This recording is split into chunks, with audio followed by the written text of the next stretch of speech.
Hi,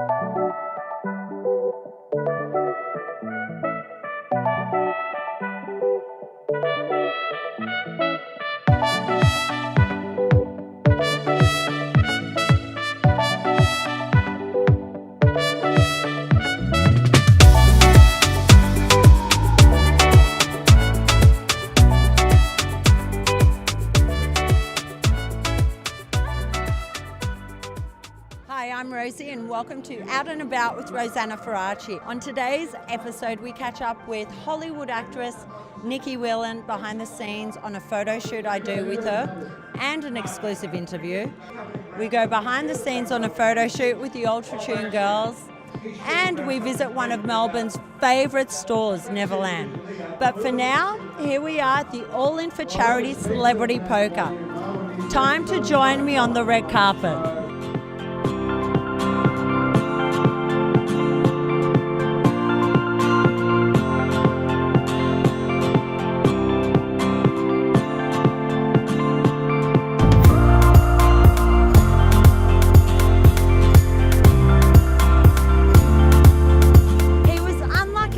But how lucky do you feel on the poker tables tonight? Not at all. I'm terrible at the game and unlucky at everything, including marriages. So probably be out in the first round. Now I'm here with Trevor Marmalade, who's quite good at poker. What is your secret? I'm good at poker. Every time I come to this tournament, you beat me. You beat me hollow. What are you talking about? I'm okay. I love the poker. I am trying to intimidate those guys at the end. Hopefully when I bet they fold. They're a bit scared to call me, hopefully. It's all about getting into their face and trying to bluff, because I'm shit.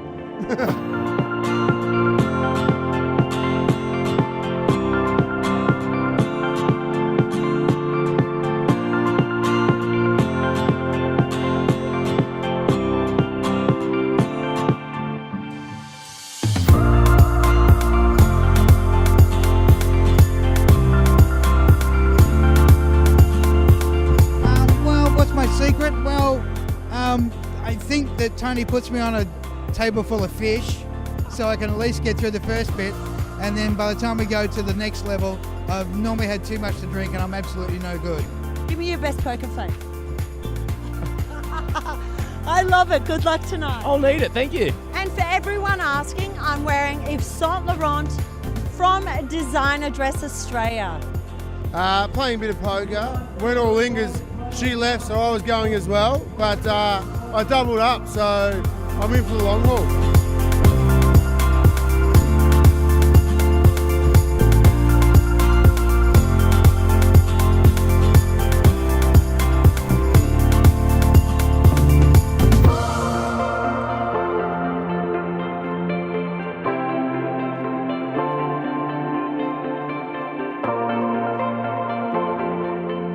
You've been running this event for 11 years. What gives you the most satisfaction out of this event?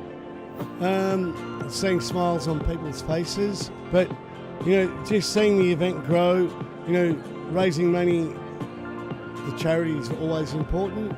Oh, it's a fantastic night. I mean, the Hasham boys are just giving back, which is what it's all about. That's the Aussie way, isn't it, Rosanna? And Australian Sports Foundation, the beneficiary, they must love it. I mean, a lot of work goes into it, a lot of money goes back, and when underprivileged kids can play sport, who would have otherwise not got an opportunity to do it, what a great outcome. Just like Sam, I've never played poker, but I like a bet on the horses and things like that, but to be honest, I've never played poker. You got to get the bug, and I haven't got the bug, Rose.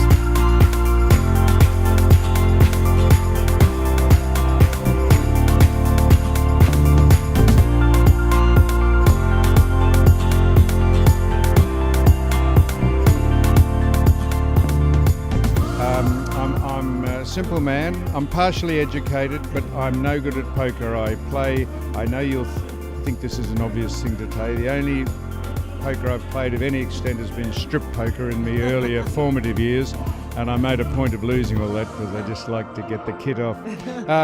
No, I'm not a poker player, but it's a great event for charity. And I hope everyone has fun, but I have no idea. I'm sure you count the cards or people would know exactly what's going on. I think it's just a whole crock of luck. The last All In for charity poker event. You were the last female standing. What happened? I certainly didn't have the same luck this time around. I was out pretty much first or second hand I played. So. Yeah, thanks. Hash does a great job and great turnout here. New venue, and it's an amazing venue. Great dinner, good poker, and my cards have been dealt, so I've got to go. Thank you.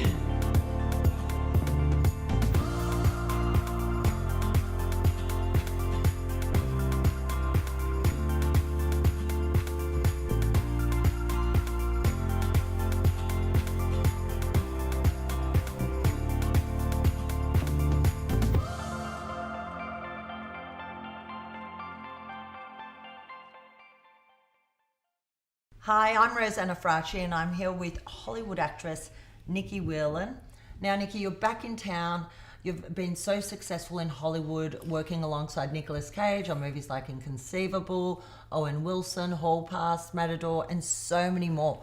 But what would your ideal movie be in a perfect world, and what actors would you like to work with? I think, unfortunately, my favourite actor in the entire world just retired. And the who's chances that? of working with him would have been very slim anyway. But do you know Daniel Day-Lewis? Oh, He's my, you know, okay, we love him. yeah. We've had chats about him before. Yeah, I love him. I did actually have a chance to meet him once at an Oscars party years ago, and he was delightful. He was so lovely, and everything you want him to be. He was wonderful. So he's retired. He would have been someone that's incredible Why did to he work retire? with. I don't know, but his final movie, yeah, that was it. He's done now. So, well, no, he could make a comeback, but If you pay him enough money, he might. I don't know if he will. I don't think I can get in contact with him. But other actors, I don't know. I mean, there's so many new actors as well that are coming over from Australia that are really successful and doing really well. I love all the old school actors as well. Like, I'd love to do a movie with Robert De Niro and, you know, all the old school. They're fun. Yeah.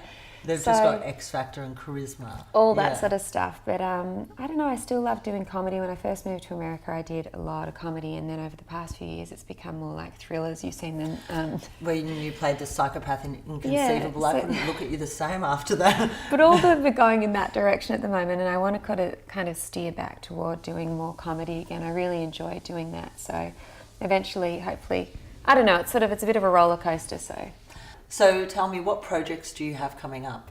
Well, at the end of last year, I wrapped 2 movies, one of them being a Hallmark movie, which was released over Christmas. This year, I started another independent movie, which I've just wrapped, and I did an episode of Life in Pieces, which is also airs here as well. It's a comedy, which was really fun. That's more of the work I want to be doing. And now I've got 3 movies I'm starting. One shoots in Los Angeles, Kentucky, and I think Nashville. So the next 4 months, Nashville. I know, I'll be headed out there to do. And I think 2 of them are thrillers, and one of them is sort of a light-hearted, more sort of film. So the year is kind of set up for me. Busy. Yes. I think I might have to pop over to Nashville when I'm in LA and visit you on Bella, set. you have to. It's so good. You did it. You called me Bella. Also, the one thing that people have just sort of found out about you is, and it's very serious, your brother has a severely autistic son. Yeah. And with the GoFund program, you raised $80,000 in a week, which has never happened with that. What are the incredible things that have happened after that? Well, yeah, it was just something, the family was in a place of sort of desperation toward the end there, because their son Max, who has severe autism, we just needed more funding and help from the government, and at this stage Australia doesn't supply as much support as we need to help them with Max, and they're in a really tricky situation. So my sister and my sister-in-law's sister organised a GoFundMe program to help with funds and possibly carers and another house for the family to stay in. So we put it together, and then literally within a week, we had raised $80,000, and unheard of. It really is. The most incredible people. Everyone I know from all around the world just came to the party, and we couldn't believe the turnaround and the response. And it just sort of brings your faith back in humanity as well. Do you know what I mean? Like all our friends, like all our mates, everyone. Yes, you did. I know everyone did. You know, and it's been really positive. So we're building on that and hoping to get exposure in the sense of hoping to get sort of more awareness, and maybe the government can help and see these situations are happening all over Australia, not just with my brother's family, but there are cases like this of families with autistic children on all levels. Max, my nephew, tends to be at the very, very hard, sort of the very difficult, and it just... Yeah, he's very, he has very severe autism, so they need help, and families all around Australia need help. So hopefully this campaign and the things we're doing with it will bring an enormous awareness to it. Well, it's excellent. I've already seen such a positive response, and it's going to help everyone with problems with their children, and the government's looking at it, which is fantastic.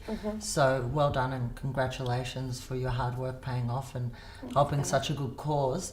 And I'd like to say, though, it's been great to see that you're back into your fitness with your boxing. What made you get back into the boxing? Well, because in my 20s I used to do kickboxing when I was living in Australia, and when I was filming Neighbours and stuff, I had a coach here that I'd do it with. And then when I moved to America the past 10 years, I really haven't done much fitness. I've been working and travelling, and true. I dropped out of it all, and I sort of recently went on a trip and was working with a trainer for a second, and was like, I miss this. So when I got back to Melbourne to shoot some stuff here, I went into the gym, into my girlfriend's gym, and we did the photo shoot. And you've got a powerful kick and hit. It's okay, Bella. It's not as tough as I wouldn't get in the ring with you, that's for sure. No, but it's just nice. It's just, it's hard to fit fitness into my schedule with all the travelling and everything, but when I can do classes of it, I think I'll keep doing it. I really enjoyed it. I haven't done it for so long. It was fun seeing you also on the motorbike. You recently took up bike riding. Bit of a wild child. Not really. I've just always wanted to ride a motorbike, and I don't mean like on a day-to-day basis, but I just mean learn how to ride one. Yeah. And as our mutual girlfriend Tali she took us, it's not as easy as it looks. Like, it takes a minute to get my head around it. So I'm not about to go out and buy a motorbike, but I guess on movies now it's probably something I'll be able to offer as a skill, so that's cool. When they say, can you ride a bike? Tick, yes. And obviously the kickboxing will give you the strength you need to ride the bike. If I get a role that's required for it, that'd be awesome. Well, thank you for the interview, and I think we're overdue for some more musicals, so maybe... Yeah, we have so much fun with the musicals. So when I get to the US, I think we'll have to do some musicals. We're going to do a lot. And can't wait to see the movies that come out. Thank you so much. Thanks, Bella. Big hug. Thanks, Bella. Okay. Now, we're about to do a photo shoot with the beautiful Nicky Whelan, and I have with me Melissa Nixon, who won Stylist of the Year. You've also known Nicky for years. What are we doing for this photo shoot today? What inspo, what looks are you going for? Well, that's right. I have known Nicky for many years now, and what inspired me today was the fact that I suppose in the past she hasn't really embraced a super natural vibe, and because I've known her since she was a kid, 15, we did our first shoot together back in the day. Clearly being, in LA and amongst all the fame and the fortune over there, she's had to portray, quite a strong, powerful, glamorous kind of vibe. So I wanted to draw that back today and kind of embrace her natural girl next door kind of look, because I feel that's deep down. Well, she did come from Mornington, and she's a beach girl. Absolutely, and so did I. So we're kind of just, we're really drawing off that today, and we've got some beautiful Zimmerman pieces here, which I think will really complement her look. And this is Zimmerman. This is one of their runway pieces. So absolutely beautiful. A bit more glamorous. And the location, like, how would you describe it fitting in with? I can't even. So I've walked into here. This is just, I think this is the modernist dream. You've just walked, just beautiful. And I love the fact that it's kind of not quite done. It's not quite finished yet. So we're kind of dabbling in that, still working on. So it's quite disheveled and all over the place. But they've done such a beautiful job here. So I'm super excited. I can't wait. So what outfit do you think we'll start with? I have absolutely no idea. Let's have a look at some You never of ask these. a star. You never ask a star. We're just going to wing it and roll. We are going to wing it, and I think that's really important too. We decide on the location first and where we're going to shoot first, and then I will then complement the location and the tones of where it is that we're going to shoot. So, and you do it so well. I've worked with you before, so thank you, Rosanna. Appreciate you being here. Can't wait. Let's start shooting. Woohoo! Hi, I'm Rosanna Faraci, and I'm here at the Neverland store in Chadstone with the very best brands, Nina Pasadena and Kiss Chasey. Now time to go and check it out. I'm here with Paul Edwards, one of the creative directors and owners of the Neverland store. Now tell me, Paul, about the Neverland store. Our Neverland store is a curated experience of the brands that we wholesale around Australia and around the globe. We're in the process right now of opening up a hell of a lot of stores. So we want to be one of Australia's leading streetwear destinations. We've got 12 stores currently in Australia, and we're in the process to open 6 more this year. And we just want to have a place where guys can come ultimately and feel comfortable. And tell me about these brands. There's Nina Pasadena. How did it all start? And Kiss Chasey. Nina Pasadena is our biggest brand. We sell it to 600 doors around the world, 14 different countries, and it's just growing. It's out of control at the moment. It has been going that way for about 7 years.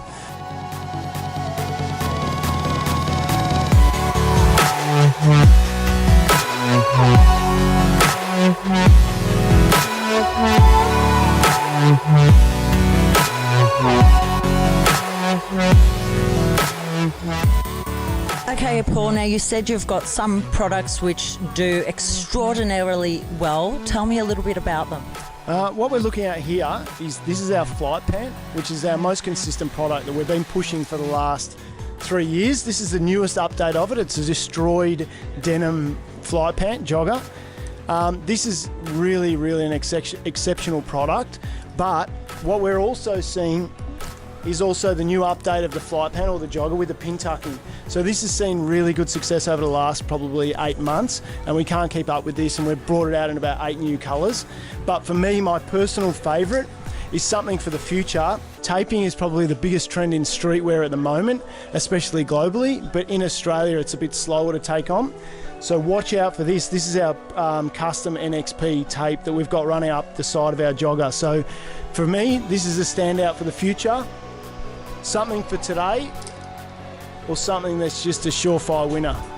And I'm kind of excited because I always hassle you. When are you bringing out a women's range? Tell me about it. Will the styles be similar to the boys' range? Yeah, 100%. We just launched our women's product this past week.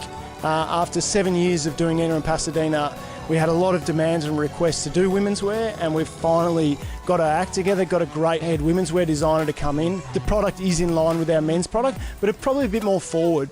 Well, you've done an excellent job, and I look forward to trying on my pack coming, the female range, and can't wait to see what the future holds. Thank you so much for the interview. Thank you, no worries. Now tell me, Rold, how did Ultratune start? You've got 270 stores all over Australia. You're doing fabulous campaigns with the likes of Mike Tyson, Jean-Claude Van Damme. Tell me a little bit about it. Ultratune started back in '79. It was about 40 odd stores. That was acquired by Sean Buckley.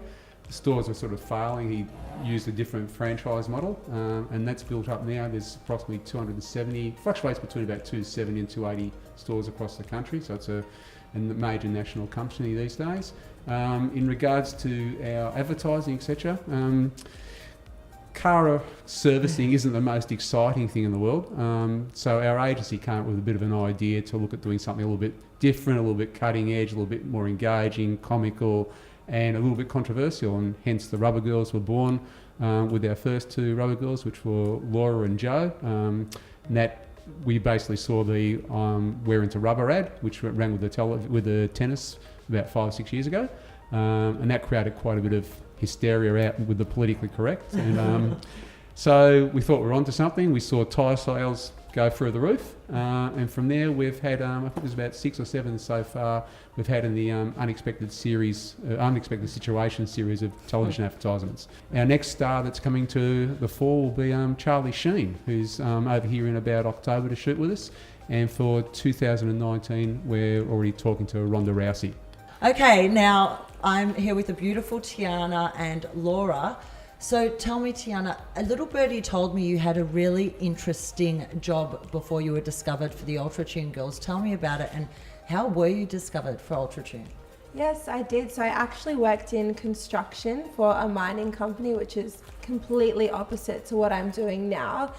I never expected to be in this position. I'm so fortunate. I was lucky that I had a friendship with Sean for quite a few years, and when the position became available, he was like, look, Tiana, like, would you consider doing this? And I just jumped at the opportunity.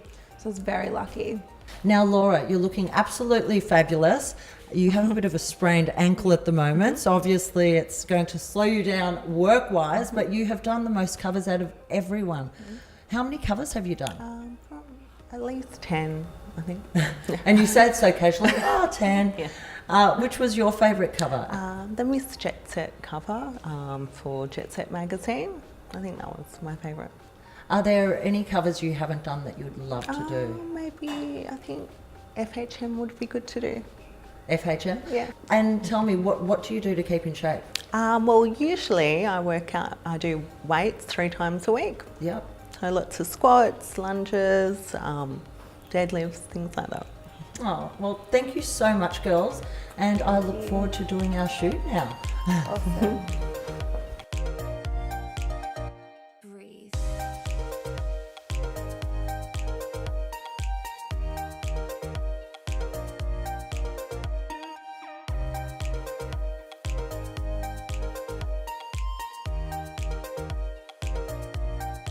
So, Jasmine, you're obviously one of the Ultra Tune girls. What are some of your most memorable moments? Definitely going to Vegas was really memorable because we got to meet Mike Tyson, which was really like surreal because he's so like famous and well known, and you know we got to go to like lots of nice dinners and to nice places that like I'd never been before. So that was really exciting. And what about covers? Have you shot overseas with some of the covers?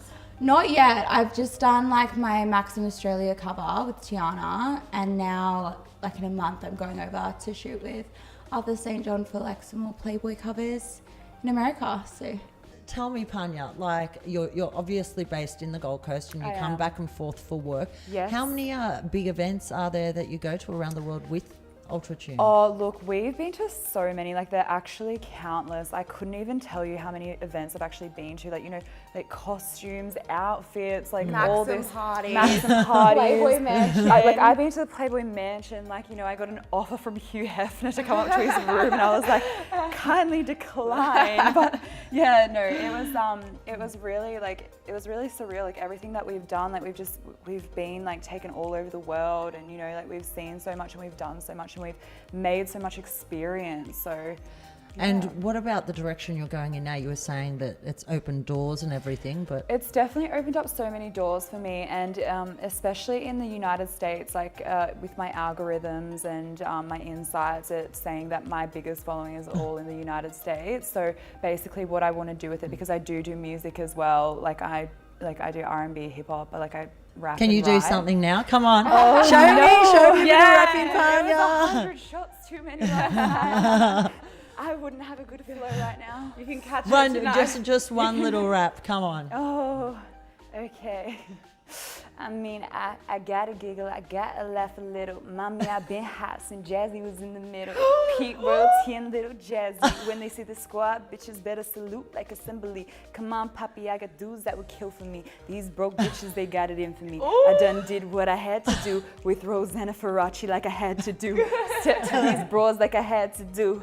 Anyway, I'm out of this interview. Oh my God, that was insane. Please don't post that. No, we have to. That was brilliant. amazing. No. Thank you so much. Now let's start the photo shoot. Can't wait to shoot you. Wait. Thank you so much, girls. Thanks for having us.